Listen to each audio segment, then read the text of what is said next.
hearts of men. The shadow knows.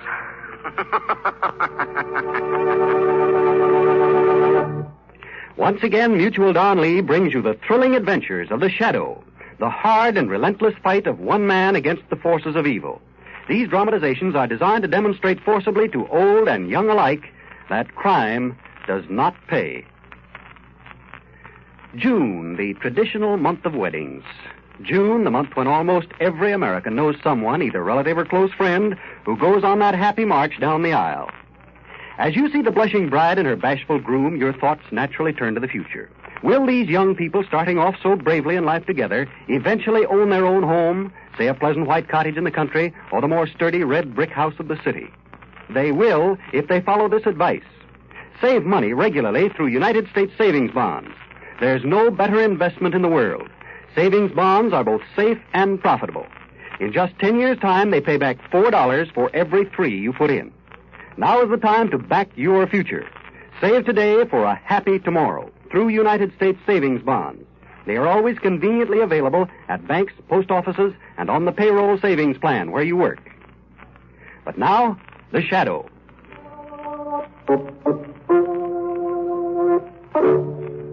Today, by popular request, Blue Coal again brings you one of the most outstanding shadow dramatizations of all time. The exciting story called Death in a Minor Key. The Shadow, who aids the forces of law and order, is in reality Lamont Cranston, wealthy young man about town. Years ago in the Orient, Cranston learned a strange and mysterious secret. The hypnotic power to cloud men's minds so they cannot see him. Cranston's friend and companion, the lovely Margot Lane, is the only person who knows to whom the voice of the invisible shadow belongs. Today's drama, Death in a Minor Key.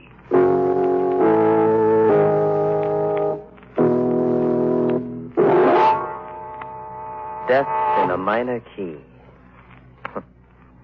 You know, to me, that expression brings back the memory of a series of weird, eerie musical notes in a minor key that had a tragic bearing on my life. It's funny, isn't it, how all of us recall a certain sound that we associate in our minds with a strange, indeterminate feeling of uneasiness or fear. Like the cry of a coyote as it's silhouetted against the night sky. Or the wild shriek of a siren as an ambulance catapults through the city's darkened streets. And then there's even the sound of a distant train whistle punctuating the evening stillness, bringing with it that lost, empty sensation of being all alone in a strange, lonesome world around you. That's odd. I just happened to think. All of those sounds that I described are night sounds. I guess that does have significance, too. Because the night is... well, night is a time for fear. And it was at night, too, that those notes in a minor key were heard. Faintly at first. Ever so faintly. Played on a strange instrument. Then as they came closer, you heard uneven, heavy-footed steps. The sounds are louder now. The footsteps nearer. Nearer. Nearer. Nearer. Nearer.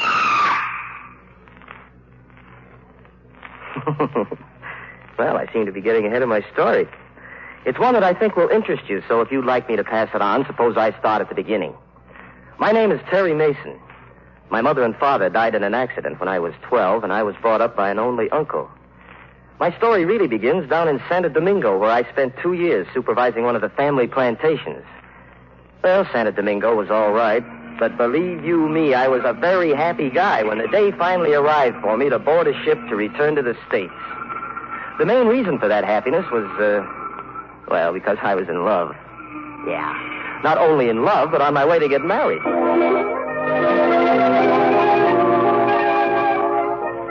The girl was Barbara Norton, so you can imagine how anxious I was for that boat to get to New York and get there fast.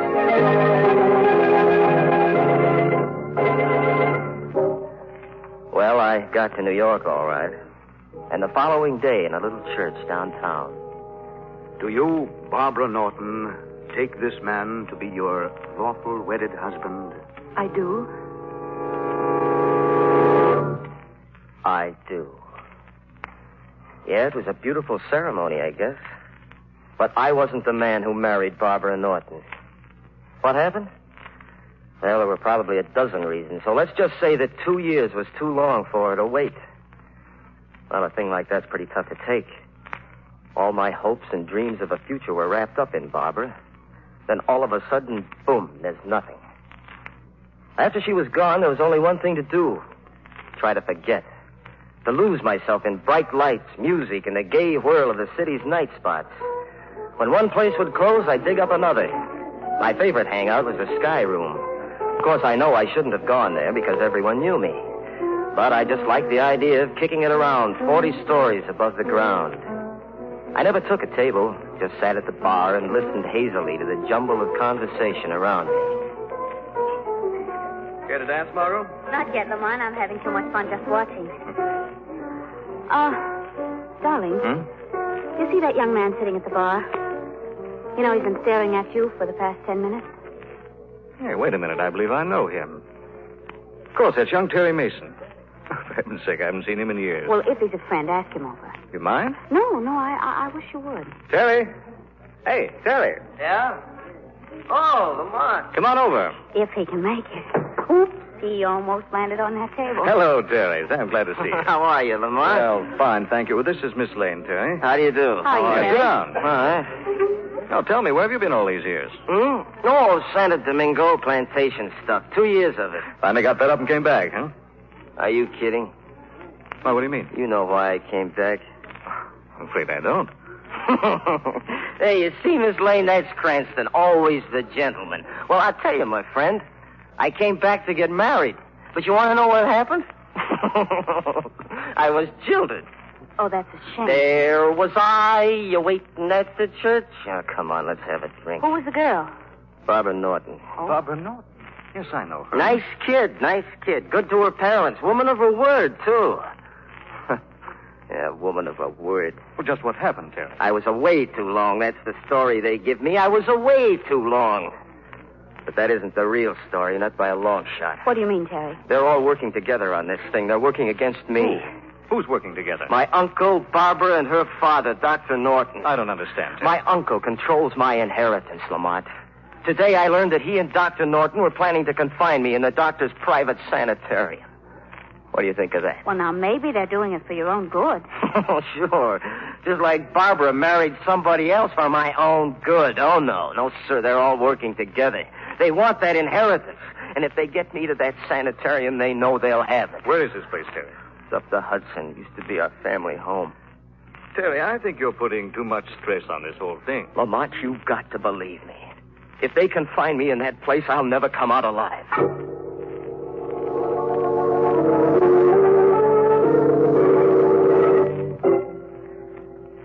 Well, in spite of all I could do, they put me in the sanitarium the next day. It's for your own good, Terry, they kept telling me. Oh, yes. What they really meant was that it was for their own good. Well, I kept my eyes and ears open, waiting for something to happen. And then, that very first night in the hall of the sanitarium, a sound was heard. Faintly at first. Ever so faintly. Then footsteps. Nearer. Nearer. Nearer. Nearer. Nearer. I rushed to the phone quickly. I knew that I had to call Lamont Cranston at once. He was the only one that I could turn to. The only...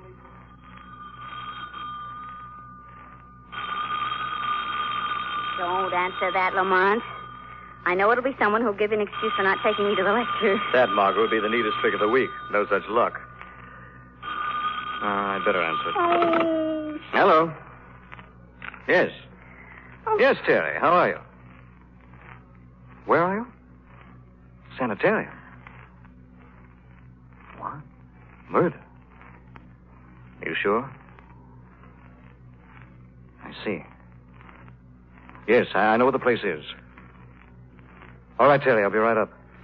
What's the trouble? It was Terry Mason. Someone's just been murdered at the sanitarium. Ooh. Come along, darling. We'll go up there at once.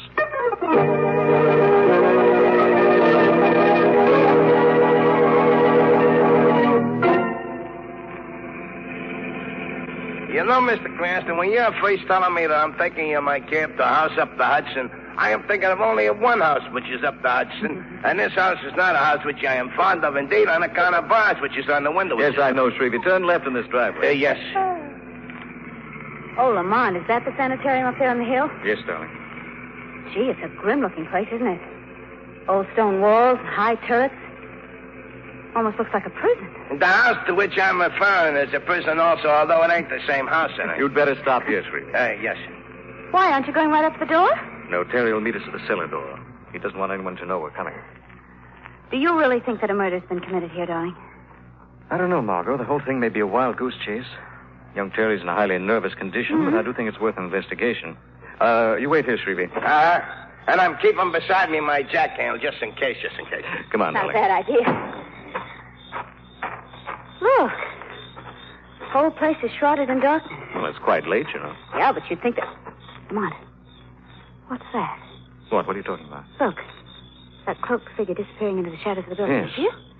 Yes, I see him, Margot. That looks very much like Terry's uncle. Oh, then you know him then. Yes. Both he and Dr. Norton are old friends of mine. He's gone now. I wonder what he's doing here. Hmm.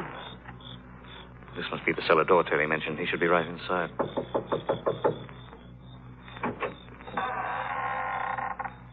Is that you, Lamont? Yes, I have Miss Lane with me. I see. Come in, both of you. Watch your step. Now, follow me. Terry, what is all this? You've got to be quiet, please. Murderer is still in the house. Perhaps even at this very minute he's listening to our conversation. What murder? Who are you talking about? We'll stop here. Now, do you see that door? Yes. That leads to the operating room. In that room is the body of the woman who's been murdered. How do you know? They took her there a few minutes ago. Who are they? My uncle and Dr. Norton. Then that was Terry's uncle we saw. Yes. Look, Terry, how do you know that a murder's been committed? Well, I just know, that's all. Did you actually see it done? No, I didn't. Well, then... But I did hear something. Weird music in a minor key, accompanied by the uneven thump of a cripple walking. When the music reached a crescendo, the woman screamed. And then she was found dead. Who's the woman? An elderly patient here at the sanitarium. But who would kill her? What's the motive? I have a theory about that, too. In fact, it's more than a theory. That old lady who just died was a very wealthy woman. My uncle handles all of her investments. In fact, every one of them in this sanitarium is a person of wealth. And all of them are friends of my uncle and Dr. Norton. I'm not accusing them of murder, Terry. Why not? Why've they got me here? To get me out of the way, that's why. I'm just one of the hand-picked victims. But they're not getting me, do you hear me? No, that's why I called you to Terry, help me. Take it easy. Margot, take Terry upstairs to his room. See that he takes something to make him sleep. No, I want to know. I want to know what that music was that I heard. Please, Terry. If you want me to help, you must go along with Margot. I want to investigate a few things here by myself. All right. This way, Miss Lane. Up these stairs. Just a minute. Lamont, what are you going to do? I'm going to pay a visit to that operating room, Margot. As the Shadow.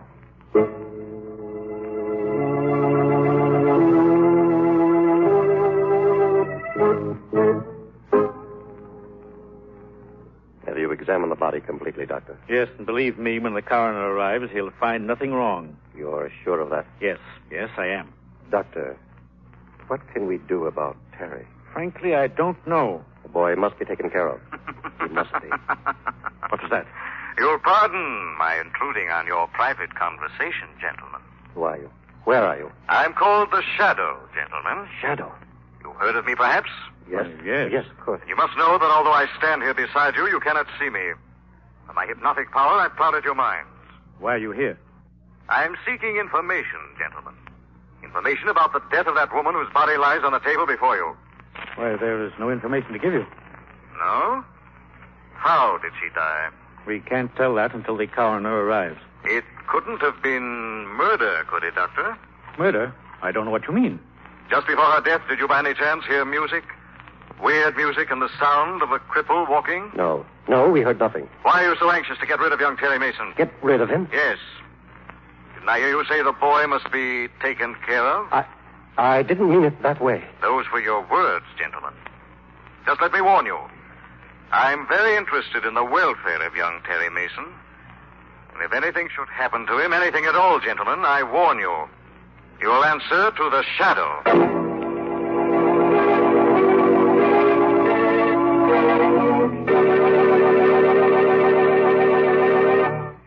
For many businessmen, few things in life add up to more pleasure than a good old fishing trip.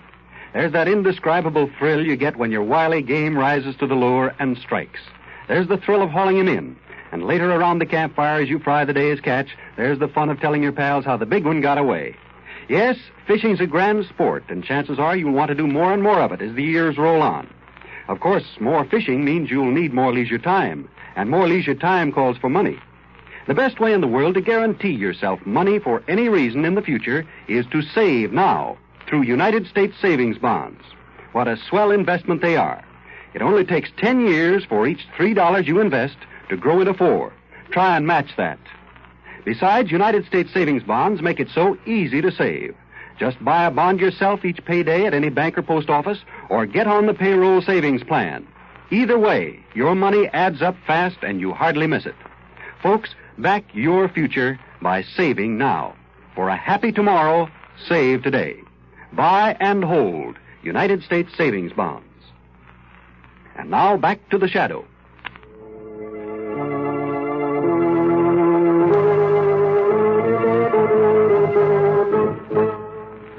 Ready to leave, Shrevey. Hop in, darling. Oh, thanks. Mr. Cranston, I ask you should ignore paying any attention to that taxi meter you should. Why, Shrevey? The jack handle I'm holding for my protection slipped and fell against it and upset $20. Don't worry, I'll ignore it all. I'm referring to it in my account slip as paper profits. Okay, Shrevey. Lamont, what'd you learn downstairs? Well, I went into that operating room and found that Terry's uncle and Dr. Norton were examining the corpse of the old woman who died. Do you think she was murdered? Well, I saw no evidence of violence. Both men swore she'd met a natural death. Then you think it was just Terry's imagination after all? No, I don't. It's hard to say at this point just what I do think. Well, do you still think that Terry might be right? Yes, I do. Well, then what do you propose to do? I think I'm going to call on you for help, darling. Me help? How? Tomorrow I want you to go to Dr. Norton's office, pretend you're verging on a nervous breakdown, and gain admittance to the sanitarium as a patient. Well, all right, but how does one acquire a nervous breakdown? How? Just watch the cabbie take these turns. Not a bad suggestion. No, seriously, Margot, I do this myself. Only Dr. Norton and Terry's uncle both know me. Now, what do you say? Well, sure, but... Sure, I'll do it. Good girl. You must see the doctor first thing tomorrow and gain admittance to the sanitarium no later than tomorrow night.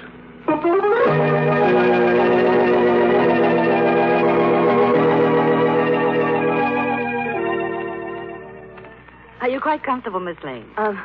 Yes. Yes, thank you, nurse. Well, there's a cord right above your bed if you wish to ring Yes, for I me. know. You told me that. Well, I'll just open your window and put out your light. There, now. Do try to get a good night's sleep. I'll try. Good night. Good night. Good night. Try to get a good night's sleep. That's funny. Well, I can try. What's that?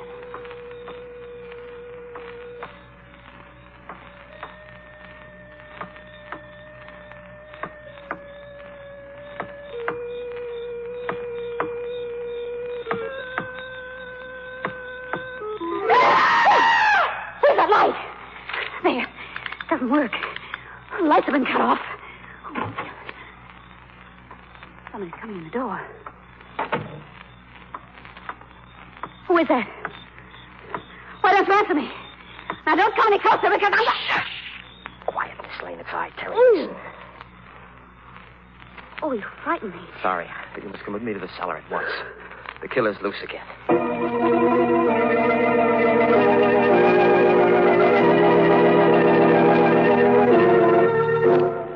Margot, you all right? Oh, Lamont, what are you doing here? I was outside keeping watch and I heard the scream. At first I thought it might have been you. No, I'm all right, thanks to Terry here. I think the murderer struck again. Yes, and just the way that Terry described. The weird music, the footsteps, and then the scream. Who was it this time? I don't know. But there was one unusual thing that Miss Lane didn't mention. The footsteps seemed to be coming down a staircase.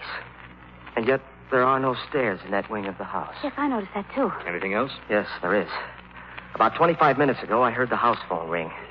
I listened in on the extension in my room, and I heard my uncle tell Dr. Norton that he'd be over here shortly. Yes, I saw his car drive in. Well, there's Uh-oh. someone next door in the operating room. It sounds like Uncle and Dr. Norton. I've sent the latest victim's body in there. Oh, Lamont, Tell Terry, go back upstairs at once. Get back to your rooms before you're missed. Yes, that's right. Come on, Miss Lane. I'll be right with you, Terry. Lamont, what are you going to do now? Shadow's going to pay another call in the operating room and try to unravel this mystery.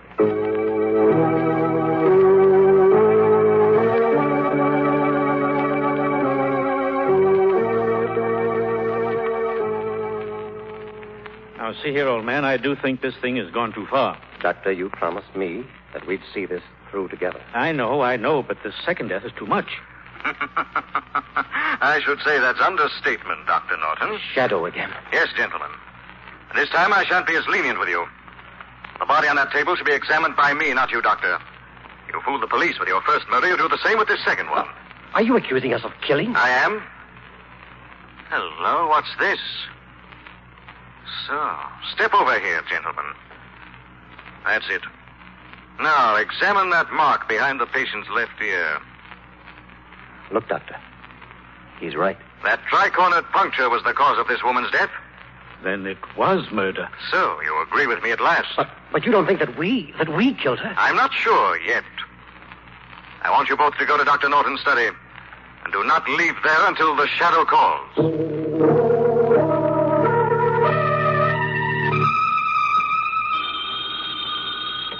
Hello? Are you alone, Margot? Yes, Lamont. I'm coming right up to your room. The murderer's about to strike again. Oh, no. Yes, darling. I have reason to believe that you've been selected as his next victim.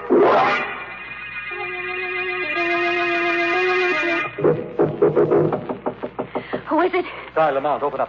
Oh, I'm so glad it's you. Put out your light, Margot, quickly. Well, yes, surely, but... We must have darkness. Well, Enough light from the moon. You'll see.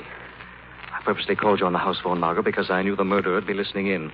Then through his fear of my knowing his identity, he'll pick this time to try to kill us both. Oh, that's a pleasant little thought. But who is this murderer? If I'm not mistaken, it'll be a long, black, highly poisonous snake. There's a tricornered mark on its victim. A snake? Oh, gosh, Lamont, they scare me to death. Quiet, please, darling. The snake may be in the room now, ready to strike. We've got to listen for it. Look out, Margot! I got him. Oh, Lamont! I saw him come in through that window. I guess I closed it on him just in time. You cut his body in two. Yes. Well, that takes care of that. So that's our murderer. No, darling, only the instrument of death.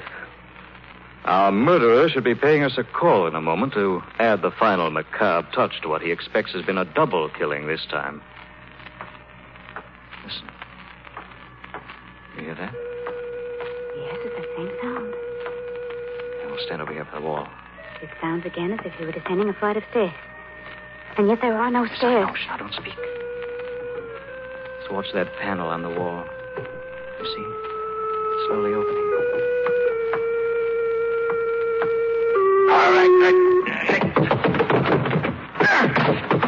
Oh, you got him. Lamont, you got him. Yes, he'll play a different tune this time. Put on the light, Margot. Right. Well, there's our murderer. Oh, that face. Those long fangs and those popping eyes. It doesn't look human. It isn't human, Margot. That's a mask. It's worn to hide his true identity. Now take it off. There. Well, Lamont, it's...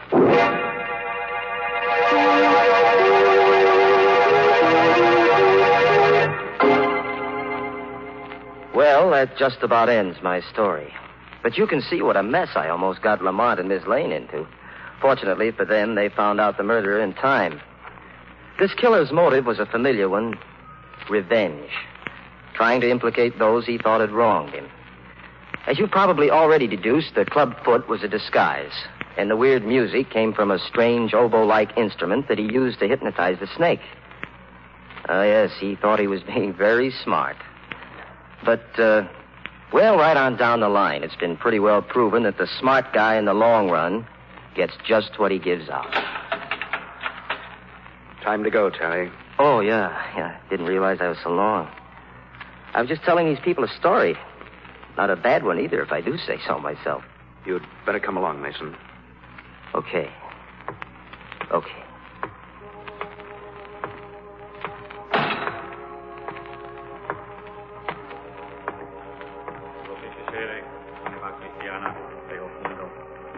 Dei Patris Omnipotentis, tu te creavit.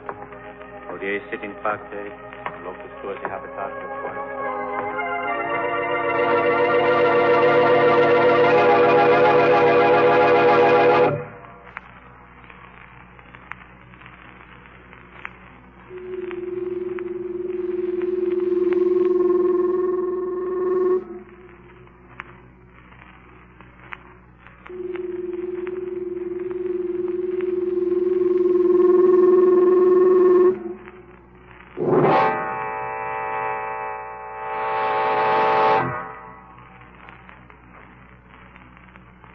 Having been sentenced to die for committing the crime of murder, I hereby pronounce Terry Mason legally dead.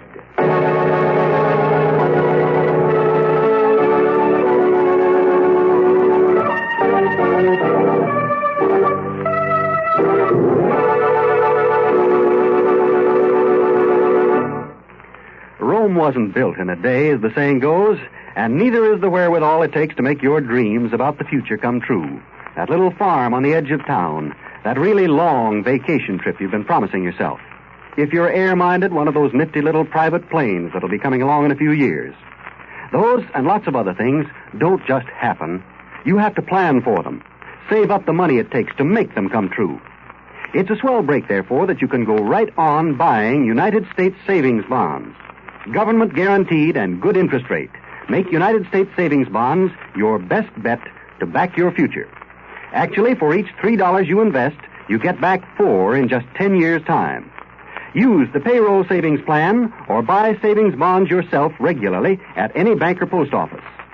Save today for a happy tomorrow by regularly buying and keeping United States savings bonds. And now the shadow again.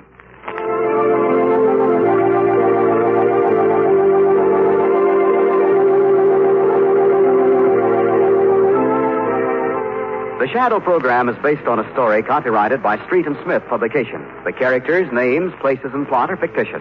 Any similarity to persons living or dead is purely coincidental. The weed of crime bears bitter fruit. Crime does not pay. The Shadow knows.